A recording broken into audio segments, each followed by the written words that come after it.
Assalamualaikum warahmatullahi ta'ala wabarakatuh. Innal hamdalillah nahmaduhu wa nasta'inuhu wa nastaghfiruh wa na'udzu billahi min syururi anfusina wa min sayyiati a'malina. Man yahdihillahu fala mudilla lahu wa man yudlil fala hadiyalah. Ashhadu an la ilaha illallah wahdahu la syarika lah wa ashhadu anna Muhammadan abduhu wa rasuluh. Qala rabbi shrah li sadri wa yassir li amri wa halul 'uqdatam min lisani yafqahu qawli. Rabbi yassir wa la tu'assir, rabbi tamim bil khair. La haula wa la quwwata illa billah. Amma ba'd, fa ya ibadallah usikum wa iyaya bittaqwallah faqad fazal muttaqun wa tazawwadu fa inna khaira zadit taqwa. Muslimin muslimat yang dirahmati Allah Subhanahu wa taala, sama-sama kita merafakkan setinggi-tinggi syukur pada Allah Subhanahu wa taala dengan sebenar-benar syukur. Cari bekal kita untuk hidup selepas mati kelak, sebaik-baik bekal adalah bertakwa kita semua kepada Allah Subhanahu wa taala. Alhamdulillah, ma taufiqi wa la tisamiyah illa billah. Hasbiyallah wa ni'mal wakil, la haula wa la quwwata illa billah. Syukur banyak, insya-Allah tuan-tuan, tak berapa hari dah kita nak masuk Ramadan.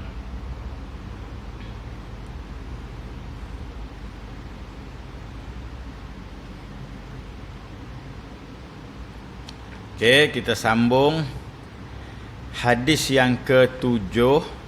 Okey. Orang yang suka meminta-minta menemui Allah, di wajahnya tidak ada sekerat daging pun. Tuan-tuan,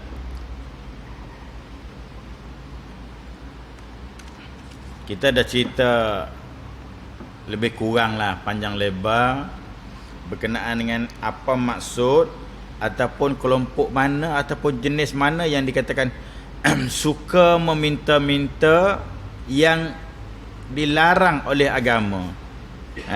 Maksud dia, kerja dia minta, kerja dia, tapi agama tak suka. Ada yang meminta tadi dibenarkan. Kan? Kalau orang tu betul-betul dalam kesempitan, dia betul-betul kesulitan, dia betul-betul terdesak, dia betul-betul kecemasan, tengah malam ke, ada kemalangan, duit cash tidak ada. Contohlah kan. Tapi kita dah cerita lepas apa maksud orang yang meminta-minta yang agama tak suka sehingga dibangun pada mahsyar tidak ada sekerat daging pun pada wajah dia. Rompong. Jadi maksudnya dia bangkit pada mahsyar dalam keadaan yang rupa paras dia buruk. Kenapa dia buruk? Kita dah cerita bulan lepas. Kerana kelakuan dia buruk di dunia. Kerja dia meminta-minta, malas berusaha. Satu. Kerja dia meminta-minta bukan keperluan, tapi dia mencari sana cari sini, minta orang tu minta untuk kemewahan, bukan keperluan. Ada juga macam tu.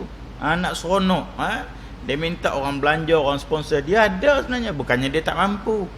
Itu tuan-tuan Allah Subhanahu wa taala. So malam ni insya-Allah kita sambung pada muka surat 38. Hadis tu kan, an Abi Sa'id Al-Khudri radhiyallahu taala anhu annan nas min ansarin sa'alu Rasulullah sallallahu alaihi wasallam.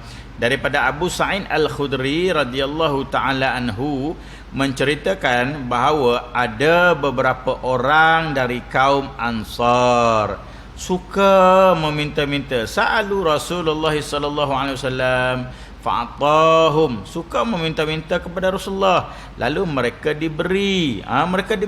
Summa sa'aluhu fa'atahum, summa sa'aluhu fa'atahum hatta nafiza ma indahu faqal ma yakunu indi min khairin fala addakhirahu ankum wa man yasta'fi fi ya'iffahu Allah wa man yastaghni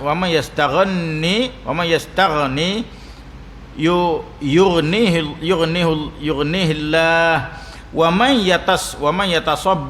yatasabbar yusabbirullah wa ma utiya ahadun ata'an khaira wa aswa'a minas sabr. Baik. Hadis riwayat Imam Bukhari daripada Abu Sa'id Al-Khudri radhiyallahu taala anhu. Abu Sa'id ni sahabat daripada Yaman. Sahabat Yaman. Dia ni orang Yaman. Orang yang agak Yaman ni lasak. Lasak. Yaman lasak. Dan jadi dia kata sahabat-sahabat Ansar ni suka meminta-minta dengan Rasulullah sallallahu alaihi wasallam. Sahabat-sahabat Ansar suka meminta dengan Rasulullah sallallahu alaihi wasallam. Lalu mereka diberi. Fa'tahum, mereka ditunaikan permintaan mereka. Dengan Rasulullah ni tuan-tuan, minta apa pun, ada Rasulullah bagi, tak ada Rasulullah tolak secara baik. Boleh faham ni? Nabi kata Anas bin Malik radhiyallahu taala anhu, sahabat besar Nabi yang duduk dengan Nabi ni 10 tahun tuan-tuan. Anas ni dia kata aku jadi khadam Nabi ni, berkhidmat dengan Nabi SAW 10 tahun solid. Nabi mula-mula sampai mak aku dah hantar aku dah duduk dengan Nabi SAW sampailah Rasulullah wafat. Kan 10 tahun Nabi di Madinah dan 10 tahun itulah solid dia khidmat dengan Nabi. Khidmat ni bahasa Arab kan. Khadam, khidmat tu satu kata dasar yang samalah. Kan? Jadi dan orang-orang Ansar suka meminta. Kata Anas bin Malik tadi, selama 10 tahun aku melayani Rasulullah sallallahu alaihi wasallam, kan? Tidak pernah Rasulullah mengatakan ataupun jangan melarang aku buat satu-satu benda. Ini akhlak Nabi. Maksudnya apa tuan-tuan? Akhlak Nabi SAW ni tuan-tuan, Nabi tidak menghalang sahabat-sahabat. Nabi lebih meraihkan perbuatan sahabat. Boleh faham tak? Kalau salah kemudian tegur, ra'i dulu nombor satu. Kalau kita tegur dulu, ra'i tak langsung. Sebab tu hubungan kita tak cantik tuan-tuan. Nabi ra'i dulu. Bagi suasana tu indah, bagi suasana tu ceria, gembira, tegur lepas tu. Ini cara Rasulullah sallallahu alaihi wasallam. Mudah-mudahan. Raya dah. Raya dah tu. Belum puasa lagi. Penyimpan Maha Besar tak declare lagi. Raya dah. Akhirnya kemudian diberi. Kemudian ada lagi yang meminta, lalu diberi. Selanjutnya ada lagi yang meminta, juga diberi oleh Rasulullah sallallahu alaihi wasallam. Begitulah keadaan beliau sallallahu alaihi wasallam. Lalu bersabda, apa saja kebaikan, yakni harta min khairin, yakni harta, apa saja kebaikan, yakni harta yang ada di sisiku, tentulah tidak akan kusimpan tanpa sepengetahuan semua. Maknanya apa sahabat-sahabat? Harta Nabi ni semua orang tahu. Nabi kata aku takkan simpan harta aku, tentulah tidak akan kusimpan tanpa pengetahuan semua. Kita sorok kan? Kita sorok tuan-tuan. Ayalah tuan-tuan, pasal hari ni orang hari ni tak macam panggil sahabat zaman Nabi. Betul tak betul? Betul ke tak betul ni? Betul kan? Kalau hari ni keliling kita tu panggil macam sahabat, okey. Isteri kita macam Aisyah, okey. Kan? Bukanlah kata isteri kita tu buruk, dah buruk panggil dah. Kan? Kalau buruk panggil tak ada lah sampai masa-masa 20 tahun 30 tahun tu sekalian. Kalau buruk panggil setahun lah tuan-tuan. Cak alik bot cabut tuan-tuan. Kan? Baik semua isteri kita. Baik tuan-tuan. Tapi itulah gambaran akhlak Nabi. Nabi tak sorok apa yang dia ada. Selagi minta lagi ada Nabi bagi. Minta ada bagi, minta ada bagi. Ya Allah ya Tuhan. Apa maksud di sini satunya? Nabi utamakan ukhuwah berbanding harta. Boleh? Nabi utamakan ukhuwah berbanding harta. Kita kerana harta rosak ukhuwah. Terbalik kan? Kerana harta kita rosak ukhuwah. Nabi asal ukhuwah itu terbina, harta tak apa. Janji harta penguat hubungan silaturahim. Barang siapa, seterusnya beliau sallallahu alaihi wasallam bersabda, barang siapa yang berusaha mempunyai sifat iffah. Iffah ni apa dia tuan-tuan? Tidak meminta-minta, yakni menahan diri, tidak akan meminta pada orang lain. Allahu akbar. Maka Allah akan menggunakan sifat iffah kepadanya, kemuliaan. Iffah ni mulia, dia akan jadi mulia. Okey.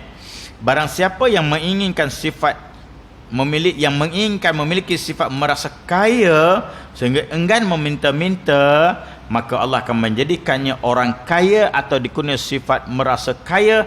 Dan barang siapa yang berusaha mempunyai sifat sabar, maka ia akan dikurniai sifat sabar oleh Allah. Tidak ada suatu kurnia yang diberikan oleh Allah yang lebih baik dan lebih luas atau amat besar manfaatnya daripada wa ausa'a minas sabr, daripada kesabaran. Allahu akbar. Baik, tuan-tuan.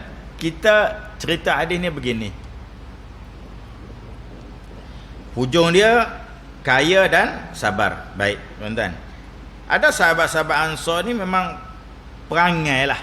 Jenis memang kalau kita sebut memang perangai. Memang dia jenis pesen tu. Suka meminta-minta. Tetapi tuan-tuan, para sahabat radhiyallahu alaihim ajma'in ni, mereka meminta-minta dengan Nabi ni, kita kena faham. Tapi ini ada pelajaran dia lah. Kan? Kita kena faham apa maksud dia tuan-tuan. Maksud mereka meminta dengan Rasulullah bukan sekadar jenis meminta, tetapi mereka meminta barangan milik Rasulullah. Faham tak faham? Milik Rasulullah. Jelas maksud anak? So tuan-tuan nampak tak? Barang milik Rasul ni apa dia? Barakah. Tuan-tuan, barang peribadi Nabi ni tuan-tuan, ailiu contoh nah. Ailiu lah. Nabi kuliah macam ni, Abu Hurairah duduk depan. Terpercik ailiu Rasulullah kena bibir Abu Hurairah. Tuan-tuan cuba duduk depan, anda bercakap bagi merecik ailiu. Ustaz tak gosok gigi, contoh gosok tuan-tuan. Gosoklah tara mana pun tuan-tuan, ailiu orang macam mana kita rasa? Jijik kan? Ailiu Rasulullah kena bibir Abu Hurairah. Gum, Abu Hurairah telan terus tuan-tuan. Telan tuan-tuan. Kerana apa tuan-tuan? Nabi sebut mana-mana orang tuan-tuan, ailiu ke darah aku masuk dalam batang tubuh dia, haram bagi dia neraka. Orang tu takkan disentuh api neraka tuan-tuan. Abu Sa'id Al-Khudri, Abu Ayyub Al-Ansari radhiyallahu ta'ala anhu. Abu Ayyub Al-Ansari tuan-tuan, sahabat yang wafat di Turki, dalam perjalanan ke Turki. Kubur dia di Turki, tapi dia mati belum sampai Turki. Dia suruh bawa tanam di Turki. Bukan dia suruh bawa tu, dia cakap lepas dia mati. Dan dia pesan, masa dalam perjalanan dia jatuh sakit. Mana sakit dia tadi yang dia rasakan macam nak pergi dah. Mana sakit yang teruk dalam perjalanan. Jadi dia pesan pada rombongan dia tuan-tuan. Abu Ayyub Al-Ansari pesan pada rombongan dia. Dia kata, kalau aku mati, bawa sampai ke Turki dan tanam di Turki. Tuan-tuan, rombongan dia tanya, kenapa? Dia kata, biar orang tahu bahawa sahabat Rasulullah ni mati pun masih teruskan perjuangan. Tuan-tuan, kita tak mati lagi dah tak mau berjuang. Betul? Tak mau susah langsung, tak mau langsung nak bela agama. Orang buat maksiat, diam je kita. Tuan-tuan tahu tak apa Justin Bieber ni nak datang pula ni buat konsert. Tak cukup ke artis tanah air? Tak cukup ke hiburan TV tu tuan-tuan? Dah melalai melekakan manusia. Nah, buat masuk pula artis luar tuan-tuan. Melalai melekakan. Allahu Akbar. Patut benda ni kita kena halang, kita kena fight. Jangan. Cukuplah tanah air, macam-macam artis dah ada. Tuan-tuan tahu tak? Yang terbaru baru ni kata drama Ramadan nak siar. Apa tajuk? Yang Menteri Agama larang, tak benarkan diteruskan drama tu disiarkan. Siapa tahu? Perempuan itu. The girl lah. Cewah, the girl lah. Apa the woman lah. Perempuan itu, khabarnya adegan tu, adegannya sangat menjolok mata, katanya. Anda pun tak tahu macam mana rupa dia berlakon. Dan katanya nak tayang Ramadan. Ramadan nak siap. Jejak Rasul ada lagi tak sekarang? Ada lagi? Masih ada? Itu antara inisiatif rancangan TV yang padana lah terbaik. Jejak Rasul terbaik. Bermula pada episod awal dulu. Lepas tu dia dah mari-mari 25 Rasul dia dah jejak habis. Lepas tu dia masuk kisah-kisah sahabat apa semua. Tak kisah, bagus. Jejak Rasul bagus. Ini mari drama-drama begini. Siap ada hajat tu nak siap Ramadan. La haula wala quwwata illa billah. Boleh faham Menteri Agama atas ketegasan dia, power yang dia ada, dia larang jangan siar. Anda jangan siar langsung lah. Bila-bila pun Ramadan tak benda haram. Kan? Adegan tu, adegan tak adegan memang haram. Tunjuk aurat pun haram dah, betul tak betul? Jadi kita balik pada hadis kita. Jadi barang Nabi ni. Jadi Abu Ayyub Al-Ansari tuan-tuan, bila mana Nabi sallallahu alaihi wasallam menumpang tidur rumah dia. Masa mula-mula Nabi sampai Madinah, hijrah, Nabi tak ada rumah lagi tau. Tuan-tuan, inilah perjuangan Rasulullah. Pergi Madinah orang panggil untuk dakwah, tak janji lagi. Rasulullah, banglo dah siap, rumah dah siap, tanah dah ada, kereta ada, bedak tuan-tuan. Tak ada lagi. Tak ada. So menumpanglah di rumah Abu Ayyub Al-Ansari radhiyallahu taala anhu. Nabi bukan cari masa depan dia, tapi Nabi fikir masa depan agama. Yang ni benda kita kena tanam dalam jiwa tuan-tuan. Masa depan agama. Sebab tu juga dalam perang Badar, malam nak perang, besok perang, malam ni Nabi munajat. Apa antara doa Nabi tuan-tuan? Ya Allah ya Tuhan, kata Nabi. Nabi angkat tangan tinggi. Kain ridak Nabi jatuh. So doa ni tuan dalam keadaan yang terdesak, kita sunnah angkat tangan tinggi sehingga nampak ketiak, sahabat kata. Sunnah. Kalau biasa macam ni, bukanlah tak terdesak, minta juga, faham tak faham? Tapi betul-betul mendesak, masa pendek tak ada dah. Macam tu. Solat sunat istisqa, minta hujan, Nabi angkat tangan begini. Kemarau teruk sangat dah. Manusia dah menderita, hujan kering tak turun langsung, Nabi angkat tangan begini. Begitu juga malam nak perang Badar, Nabi SAW angkat tangan begini sampai jatuh kain ridak dia. Sayyidina Abu Bakar duduk belakang, ambil kain ridak sangkut balik kat bahu Nabi SAW. Apa kata Sayyidina Abu Bakar? Ya Rasulullah, kamu terlalu mendesak Tuhanmu. Sampai begitu Abu Bakar tuan. Abu Bakar terkesan dengan doa Nabi. Kan? Jadi apa kata Nabi? Ya Allah ya Tuhan, seandainya kalah tentera ini besok hari, tentera ini tentera Badar, tentera Islam, kalau kalah tentera ini besok hari, ya Allah, tidak ada lagi orang akan menyembahmu ya Allah. Tuan-tuan, Nabi tak kata, ya Allah, kalau kalah tentera Badar ni ya Allah, habislah keluarga kami di Madinah. Betul ke tak betul? Mati semualah anak isteri kami, harta kami akan dirampas, kampung kami mungkin akan dibakar. Nabi tak sebut anda. Kalau kalah tentera ini ya Allah, tidak ada lagi orang yang akan menyembahmu ya Allah. Contoh hari ni orang fikir tak, masuk satu artis, penuh satu stadium, solat ke mereka? Orang fikir ke tak? Sembah Allah ke mereka? Mereka dilalaikan dengan hiburan. Betul ke tak betul? Orang fikir tak hari ni tuan-tuan? Orang tak fikir tuan-tuan. Orang tak fikir. Ini tuan-tuan, ini Nabi ajar. Allahu Akbar. Lalu pada malam tu Rasulullah tidur di rumah Abu Ayyub. Abu Ayyub Al-Ansari bau wangi tuan-tuan, bau wangi. Harum semua, rumah dia bau wangi. Abu Ayyub cari, mana datang bau harum ni? Dicari-cari, makin dekat dia jumpa, makin dekat dia tengok batang tubuh Nabi berpeluh-peluh Nabi tu harum rumah dia tuan-tuan. Peluh Rasulullah harum rumah Abu Ayyub Al-Ansari. Abu Ayyub tak ada, Rasulullah tengah tidur, Abu Ayyub tak ada. Simpan dalam botol, peluh bau harum, ya Allah ya Tuhan. Batang tubuh Nabi. Sehingga kan Nabi SAW kalau dia lalu satu lorong,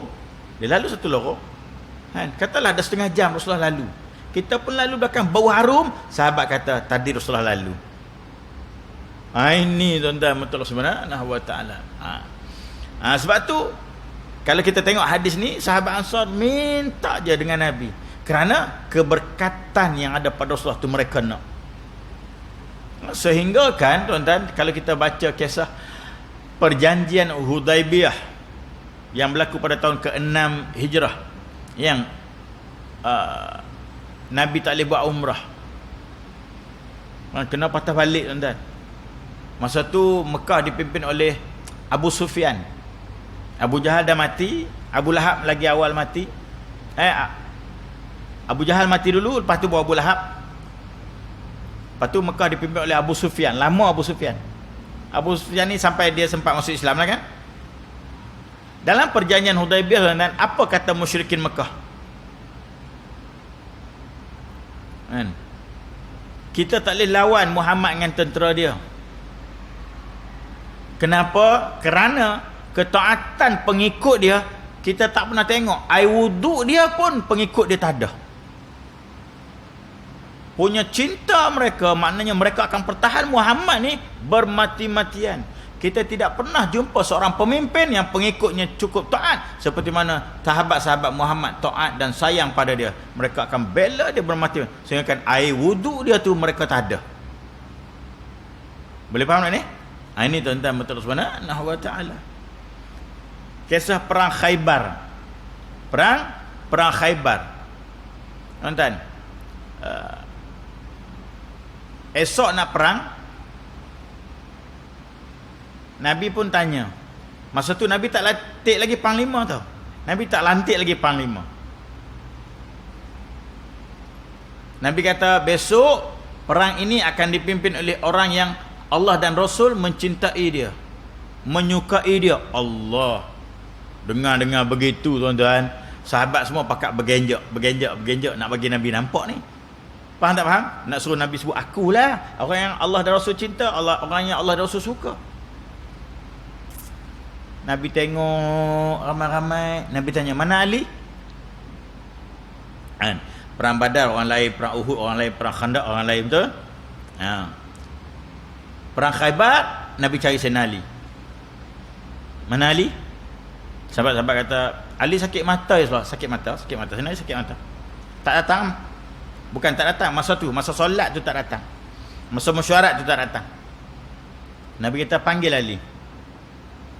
Sayyidina Ali pun datang. Sayyidina Ali datang, Rasulullah ludah. Rasulullah ludah tempat mata Sayyidina Ali yang sakit tu. Tuan-tuan, dengan izin Allah sembuh. Tuan-tuan sakit mata, cuba datang dan ludah. Bergaduh itu tuan-tuan. Betul-betul. Ini keberkatan batang tubuh Nabi, ya Allah bagi keistimewaan. Boleh kan? Sebab tu sahabat-sahabat Ansar ni dia minta. Badui datang, Badui ni lagilah perangai dia kasar. Dia tak minta kan, rentak terus kain ridak Nabi. Riwayat yang masyhur kan, dia rentak tarik tuan-tuan. Kulit Rasulullah SAW ni dia putih kemerahan. Putih ni macam-macam, putih kekuningan, putih pucat. Rasulullah ni putih kemerahan.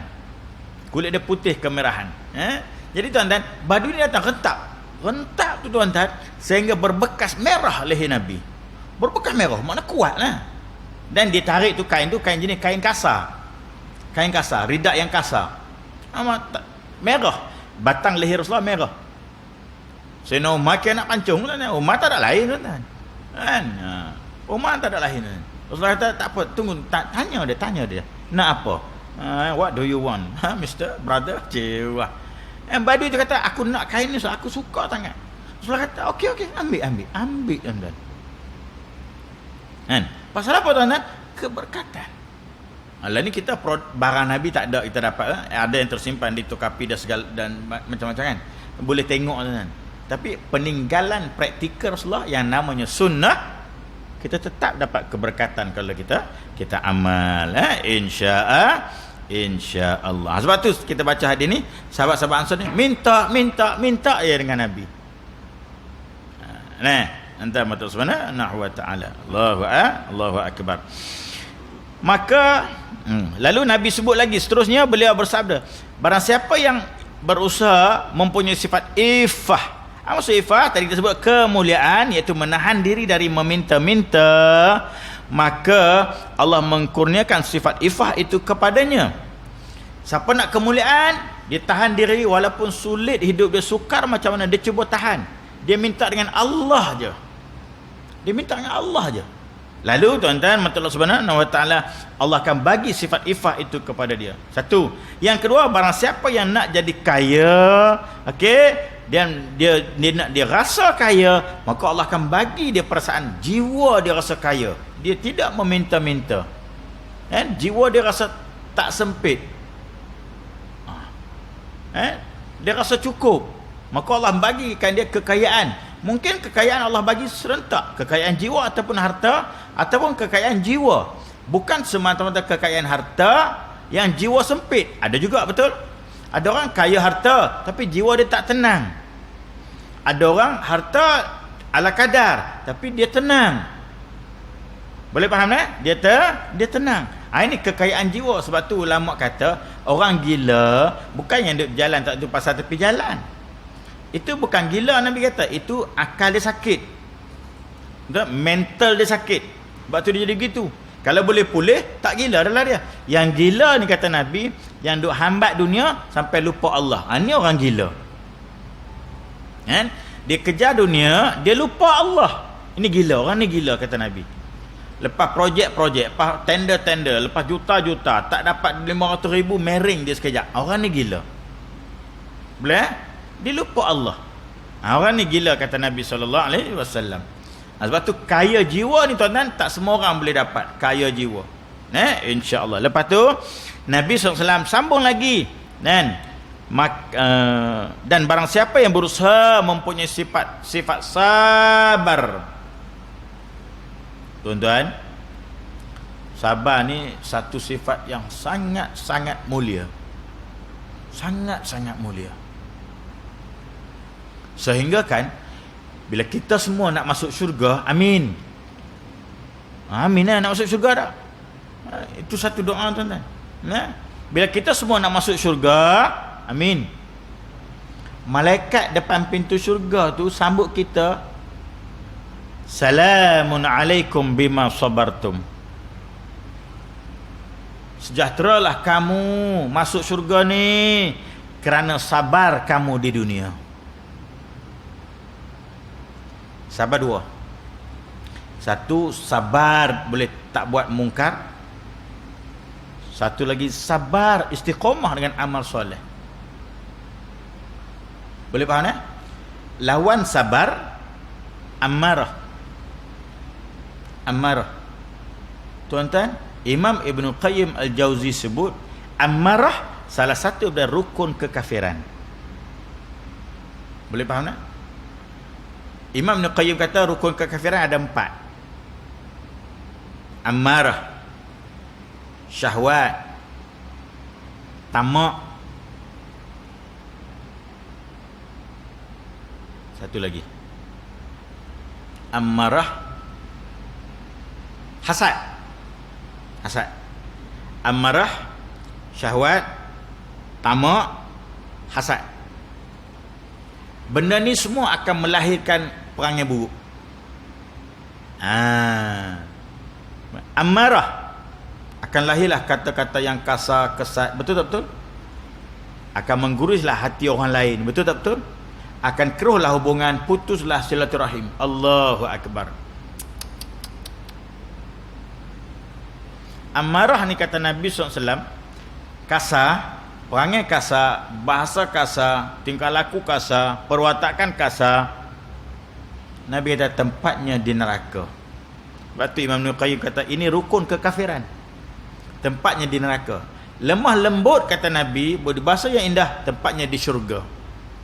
Nabi sebut tuan-tuan. Boleh faham tu ingat yang tu tuan-tuan. Tolong jaga. So sabar, tahan kemarahan. La taghdab, la taghdab, la taghdab. 3 kali Nabi ulang. Jangan marah, jangan marah, jangan marah. Tahan, tuan-tuan. Sayyidina Ali dia marah kat Yahudi. Yahudi duk kata macam-macam kat dia, dia senyum, dia relax, dia sabar. Nabi relax duduk sebelah dia. Esok Yahudi datang maki dia, marah dia. Dia hilang sabar, tuan-tuan. Semalam dah maki dah, hari ni maki lagi. Hari ni dia balas. Bila dia balas, Nabi angkat punggung, Nabi cabut. Tuan-tuan, innalillah. Aduh, belaga meja. Dia tanya Rasulullah, azan kan? Sila-sila azan. Kita sambung sikit ya. Ingat cerita Senali kes marah tadi.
Baik tuan-tuan, sikit lagi nah.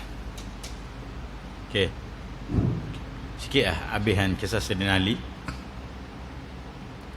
Bila Yahudi tu datang marah pada Sayyidina Ali, kata macam-macam pada Sayyidina Ali, Sayyidina Ali tenang, relax, tak jawab. Cool, dia boleh sabar. Nabi pun steady duduk sebelah Sayyidina Ali. Esok Yahudi ni datang lagi, marah lagi, kalau kita maksudnya bergaduh lagi. Duk kata macam-macam pada Sayyidina Ali. Sayyidina Ali hilang sabar lah tuan-tuan. Sayyidina Ali balas balik. Bila balas balik, Nabi pun bangun, tinggalkan Sayyidina Ali. Maka Sayyidina Ali tanya, ya Rasulullah, semalam kamu elok duduk sebelah aku, hari ni kenapa kamu lari tinggalkan aku? Jawab Nabi SAW, semalam kamu menahan sabar kamu, tidak marah balik pada Yahudi tu. Para malaikat duduk bersama kamu. Hari ni kamu marah, kamu jawab balik dengan kata-kata kesat, kamu marah balik kat Yahudi tu, kamu hilang sabar. Syaitan duduk bersama kamu. Pas aku tak mau duduk tempat yang ada syaitan, aku lari, kata Nabi SAW. Boleh faham tak tuan-tuan? Maknanya apa tuan-tuan? Maknanya tuan-tuan, kalau kita mampu tahan sabar, rahmat Allah ni turun. Rahmat Allah ni turun kalau kita sabar. Sebaliknya kalau kita tak mampu sabar, kita balas balik dengan kata-kata kesat, marah, menjadikan hubungan tu tak cantik tuan-tuan, setan turun. Ramai-ramai setan kuasai kita. Boleh? Waliyadzubillah. Ini tuan-tuan yang dirahmati Allah Subhanahu. Sebab tu Nabi ulang sampai 3 kali, la taghdab, la taghdab, la taghdab. Jangan marah, jangan marah, jangan marah. Jaga. Duduk, berdiri, duduk. Kalau duduk pun tak boleh tahan, baring. Imam Ghazali kata, ambil wuduk cepat-cepat. Kerana marah ni mari pada setan, setan ni api, pergi ambil wuduk cepat-cepat. Kalau dia ambil wuduk pun tak jadi juga, tuan-tuan, sembah air mandikan dia. InsyaAllah. Boleh nah? Jadi insyaAllah tuan-tuan kita berhenti. Bulan depan kita sambung lagi. Puasa kan? Kita sambung. Kita wajib ingat bahawa Islam itu menyuruh kita bekerja, bukan meminta-minta kan? InsyaAllah. Hari ini 25.